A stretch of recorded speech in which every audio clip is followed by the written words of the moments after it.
Hallo zusammen und willkommen zu einem neuen Video. Ja, heute bin ich mal wieder im Schwarzwald unterwegs, in der Nähe der Falkenhöhe, wo die V136 gebaut wurden.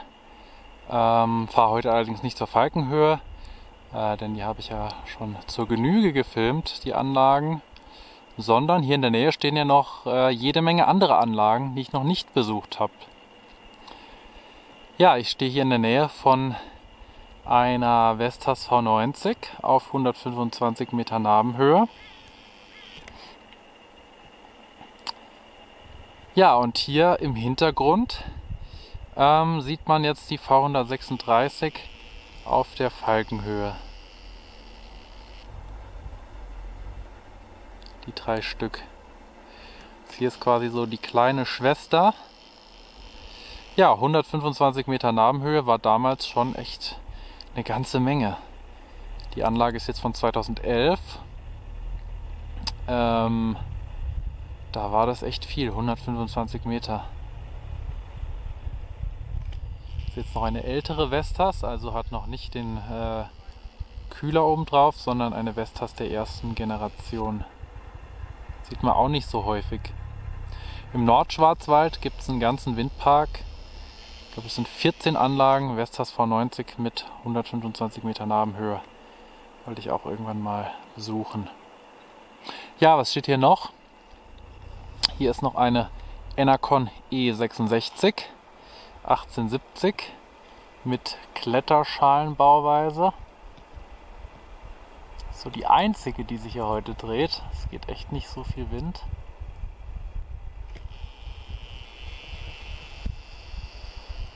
Ja, der Turm wird irgendwann mal gesprengt. Typisch so für die Anlagen mit Kletterschalenbauweise. Oder es gibt ja mittlerweile auch so Türme oder so Verfahren, wo oben so eine Hydraulikpresse oder was in den Turm reinkommt, die den Turm dann quasi auseinanderpresst. Ja, dann außerdem Repower MD77, 2 Stück.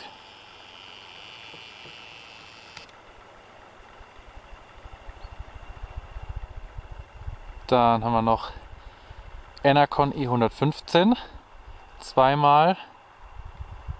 Anlagen stehen alle immer so im Zweierpack, also so ein bisschen verteilt. Dann geht es weiter, da steht noch eine kleine Enercon E70.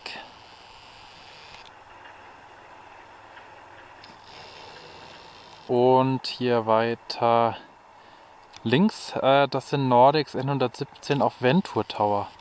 Auch ziemlich cool. Ja, dann irgendwo steht noch eine kleine V90. Ja, der Windpark gehört zu mehreren Gemeinden. Tennenbronn, Schramberg, St. Georgen, weiß ich jetzt gar nicht genau, welche Anlagen jetzt wozu gehören. Naja, ich werde jetzt auf jeden Fall mal eine große Tour machen, mit dem Rad rumfahren und mir die Anlagen alle mal aus der Nähe anschauen. Ich stehe jetzt hier auf der anderen Seite, in der Nähe von einer der beiden Repower MD77. Von hier aus hat man nochmal eine schöne Übersicht. Hier hinten stehen die Vestas V90 und die 66.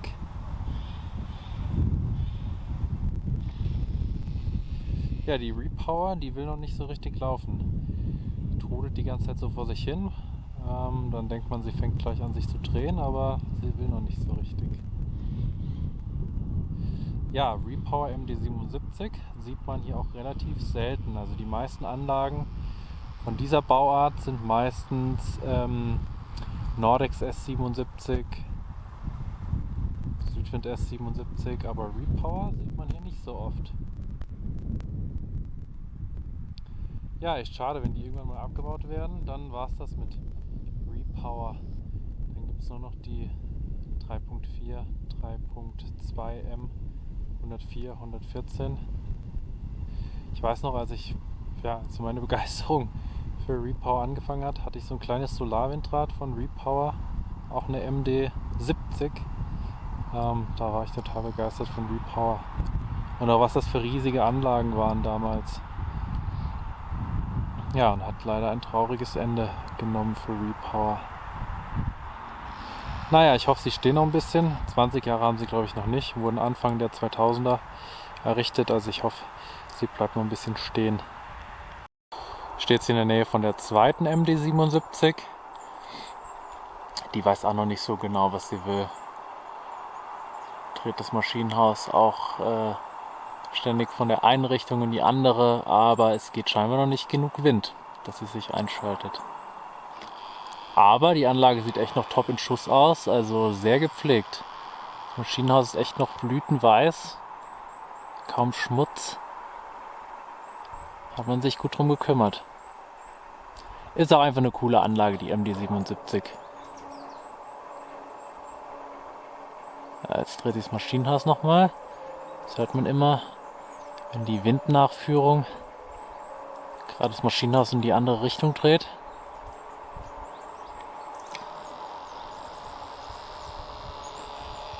Ja, ich schätze mal 100 Meter Nabenhöhe. Kommt einem jetzt so gar nicht so hoch vor. Also 100 Meter ist ja heute gar nichts mehr. Die meisten Anlagen haben ja schon 150, 160 Meter. 169 ist, glaube ich, gerade so das Größte.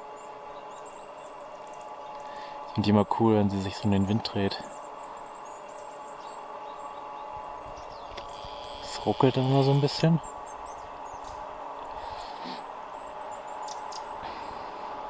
Ja, die Anlagen hier haben jetzt ganz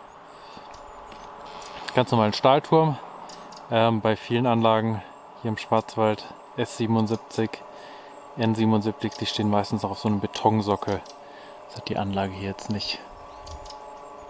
Jetzt dreht sie sich mal komplett in die andere Richtung. Naja, vielleicht habe ich Glück und sie fängt noch an zu laufen. Ja, hier hinten sieht man dann schon die Enercon E115. Die andere ist jetzt etwas weiter rechts.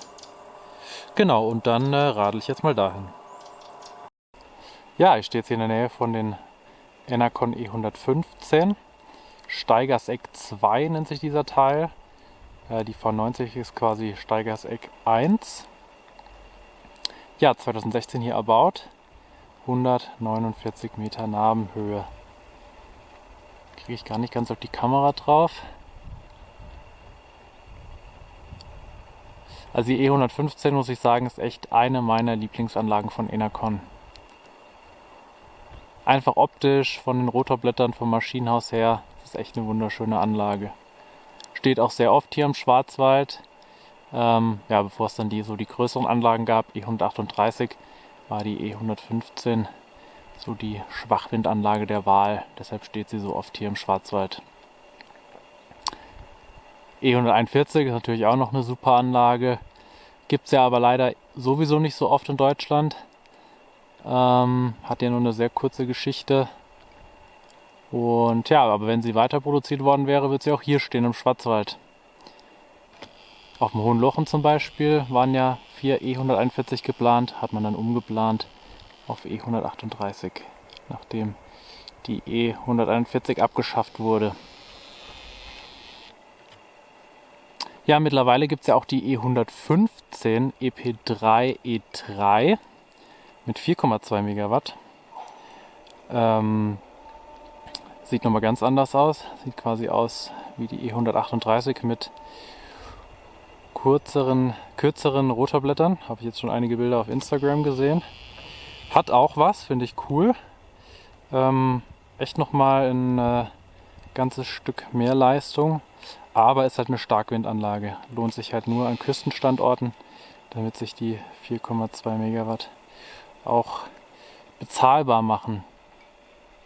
Die lohnt sich ja im Schwarzwald nicht. Da nimmt man dann eher die E138.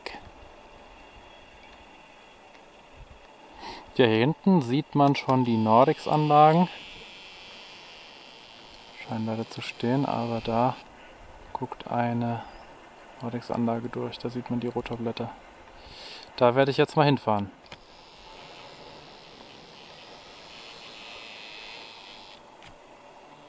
Ja, ich stehe jetzt hier nochmal unter der zweiten Enercon. Hier auf der Wiese.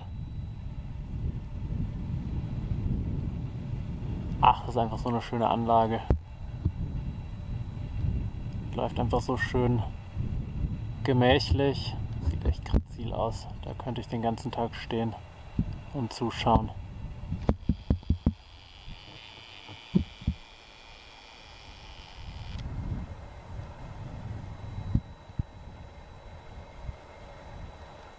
Ja, ich weiß nicht, ob ich es schon erwähnt habe, was sehr, sehr schade ist. Die Türme von Enercon werden in Zukunft standardmäßig nicht mehr die grünen Ringe haben. Die wurden abgekündigt. Hat Enercon vor kurzem eine Mitteilung rausgegeben. Also die Türme werden in Zukunft nur noch weiß sein. Mit einem Aufpreis kann man die grüne Beringung noch bekommen, aber standardmäßig werden die Türme nur noch weiß. Das ist echt, finde ich echt eine Schande, weil die grünen Türme, der grüne Turmfuß ist einfach so ein Markenzeichen von Enercon.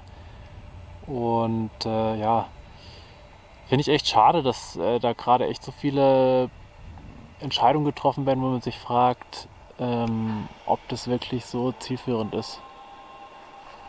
Wenn man so, das Markenzeichen quasi verliert. Erst die Abkehr vom Ei, jetzt die grünen Ringe. Alles nur um Kosten zu sparen. Ja, von hier aus hat man echt nochmal eine wunderschöne Aussicht hier ins Tal.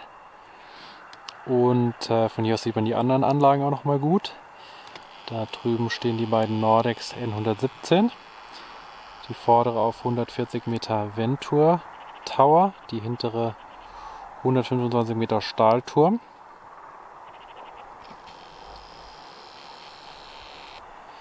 Etwas weiter rechts noch eine Enercon E70. Steht auch. Ja, die eignet sich einfach nicht hier für den Standort. Also für Binnenlandstandort eignet die sich einfach nicht. Ist halt keine Schwachwindanlage. Auf die Hornisgrinde kann man sie stellen, aber hier im Schwarzwald ist sie eigentlich unrentabel. Und dann hier weiter links steht noch eine kleinere V90 der ersten Generation, die auch nur so langsam vor sich hin trudelt. Naja, ich werde jetzt auf jeden Fall mal zu den Nordex-Anlagen hinradeln. Ja, ich bin jetzt hier auf dem Brogen angekommen bei den Nordex N117 Gamma mit 2,4 Megawatt. Gibt ja noch die Delta, die sind ja ein bisschen leistungsstärker und auch optisch sehen sie ein bisschen anders aus. Die Gamma-Anlagen haben wir diese Kugelnarbe und das Maschinenhaus ist nicht ganz so mächtig. Mir gefallen die Delta-Anlagen, die neueren Anlagen, ein bisschen besser, muss ich sagen. Die haben halt ein schöneres Maschinenhaus und auch eine viel größere, rundlichere Narbe. Finde ich optisch etwas schöner. Aber cool, dass hier mal Nordex-Anlagen stehen, weil sonst sieht man hier echt nur Enercon und ein bisschen Vestas. Ja, die Anlage hier, die etwas näher steht, hat einen Ventur Tower, einen Hybridturm mit 140 Meter Nabenhöhe. So auch noch nicht gesehen, sonst sieht man die Anlagen immer auf Max-Bögel-Turm. Aber die hier hat so einen richtig schönen sechseckigen Ventur-Turm. Vorher auch noch nicht gesehen. ATS-Turm habe ich schon bei einigen Anlagen gesehen. Oder Max Bögel, aber Ventur Tower noch nicht. Ja, hinten dran steht noch eine andere Anlage. Die hat einen etwas niedrigeren Turm, 125 Meter Nabenhöhe auf Stahlturm. Ja, ich würde mich ja echt freuen, wenn die nächsten Jahre noch ein paar Nordex hier gebaut würden. Delta 4000 fände ich schon ziemlich geil. N149, N163 hier im Schwarzwald, das würde ich echt feiern. Naja, mal schauen, was passiert. Die Landesregierung hat ja versprochen, bis 2030 1000 neue Windräder in Baden-Württemberg zu bauen und will jetzt dafür Staatsforstflächen mobilisieren. Mal gucken, was draus wird. Ja, ich werde jetzt mal näher gehen und mir den Ventur Tower mal von näher anschauen. Ja, ich bin jetzt noch mal etwas näher dran. Von hier aus sieht man den Ventur-Turm noch mal schön aus der Nähe. Ich finde den richtig cool. Ich finde, das ist mal eine schöne Abwechslung zu dem Max-Bögel-Turm. Den sieht man nämlich immer. Und ja, der Turm hier ist echt sehr innovativ. Echt schön sechseckig. Da ist es nochmal eingraviert. Nordex und Ventur. Ja, wie bei den anderen Hybridtürmen, Max Bögel und ATS. Bis zu einer gewissen Höhe eben Betonturm und dann kommen oben noch 2 Stahlsegmente drauf.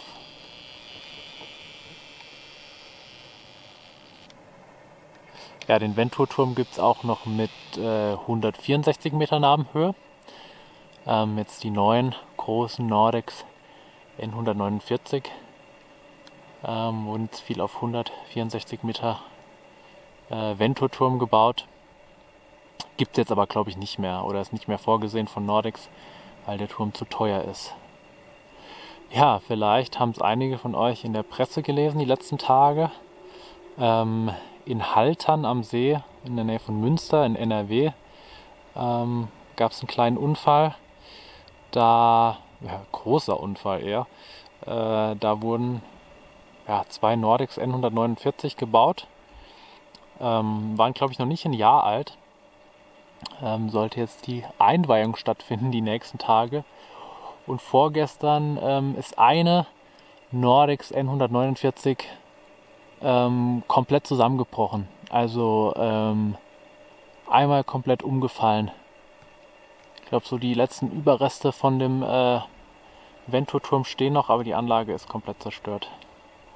Total Schaden. Ja, ich weiß jetzt nicht. Also ich schätze mal, die Anlage hier steht jetzt, weil kein Wind geht. Aber ich könnte mir gut vorstellen, dass jetzt Nordex erstmal die ganzen N149 auf Ventur-Turm in Deutschland erstmal abschaltet und erstmal untersucht, was jetzt so die Ursache für den Einsturz war. Also ich gehe mal aus, dass es an dem Ventur-Turm liegt. Aber ich weiß jetzt, ich kenne jetzt die Gründe nicht genau. Vielleicht wissen andere mehr, die da aus der Region kommen. Aber ich schätze mal, dass es an dem Ventur-Turm lag. Echt schade, weil ich finde den echt richtig cool. Ja, die Anlage da hinten hat sich gerade eben mal kurz gedreht. Aber steht jetzt leider auch schon wieder. Geht leider zu wenig Wind. Sehr, sehr schade. Ja, ich stehe jetzt hier nochmal unter dem Turm. Und hier kommt die geile Form echt nochmal richtig schön zur Geltung. Also es sind 8 Seiten, also ein Achteck. Ich habe nochmal nachgezählt. Ich finde den Turm echt richtig geil. Richtig coole Form. Ja, jetzt mit dem Unfall da in Haltern, das wirft jetzt gleich echt nochmal schlechte Publicity auf den Hersteller.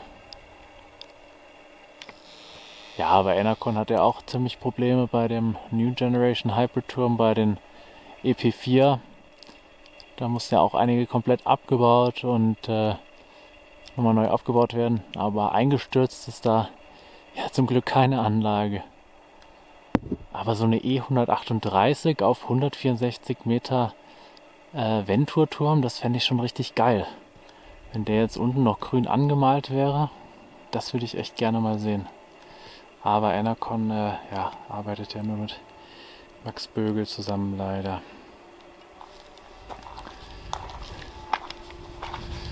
Ja, hier haben wir ein paar Infos. Okay, ja, der Turm hat 141 Meter Gesamthöhe. Jo, das grüne Emissionshaus ist der Betreiber. Kommt auch aus Freiburg. Für die hatte ich sogar fast mal gearbeitet. Aber dann habe ich mich doch für jemand anderes entschieden.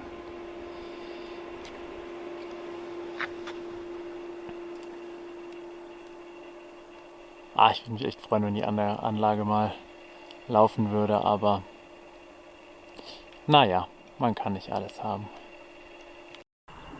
Ja, zum Abschluss hier nochmal ein sehr, sehr schöner Blick auf alle Anlagen aus der anderen Richtung. Da hinten stehen die Enercon E115, wo ich vorhin war. Hinten dran dann die Repower MD77. Das ist die kleine E66 V90. Ja, und was richtig cool ist, von hier aus sieht man sogar jetzt die Anlagen auf der Falkenhöhe. Die habe ich aus der Richtung auch noch nicht gesehen. Die V136. Ja, wurde letzte Woche offiziell eingeweiht von der baden-württembergischen Umweltministerin. Da war ich auch vor Ort, war ich auch eingeladen.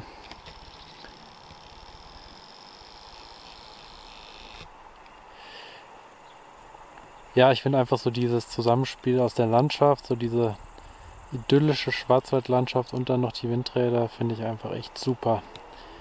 Richtig schön. Ja, ich würde mich jetzt auf den Heimweg machen. Es wird jetzt langsam doch frisch. Ist ja schließlich schon Oktober morgen. Ja, ich hoffe, es hat wie immer gefallen. Gerne Kommentare schreiben. Im Anschluss wie immer ein kleines Drohnenvideo. Ja, und dann sehen wir uns hoffentlich bald wieder im nächsten Windpark. Macht's gut und bis bald.